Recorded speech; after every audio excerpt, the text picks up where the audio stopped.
రాజీవ్ యువ వికాస్ పథకం కింద స్వయం ఉపాధి కోసం రుణాలు మంజూరు చేస్తామని రాష్ట్ర ప్రభుత్వం ఇటీవల ప్రకటించడంతో జిల్లాలోని రెవెన్యూ కార్యాలయాలు మీ సేవా సెంటర్ల వద్ద కోలాహలం నెలకొంది.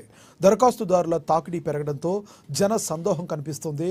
10 ఏళ్ల తర్వాత సర్కార్ ఎస్టీ, ఎస్టీ, బీసీ, మైనారిటీలకు స్వయం ఉపాధి కల్పించేందుకు రాజీవ్ యువ వికాస్ పథకాన్ని ప్రవేశపెట్టి 4 లక్షల వరకు సబ్సిడీతో కూడిన రుణాలు ఇస్తామని ప్రకటించింది. అయితే దరఖాస్తు చేసుకోవడానికి కుల ఆదాయ ధృవీకరణ పత్రాలు తప్పనిసరిగా మారడంతో ఆశావాహులో కార్యాలయాలకు పరుగుతీస్తున్నారు. దీంతో జిల్లా వ్యాప్తంగా మీ సేవా సెంటర్ల వద్ద సందడి వాతావరణం నెలకొంది. కేంద్రాలన్నీ దరఖాస్తుదారులతో కిటకిటలాడుతున్నాయి.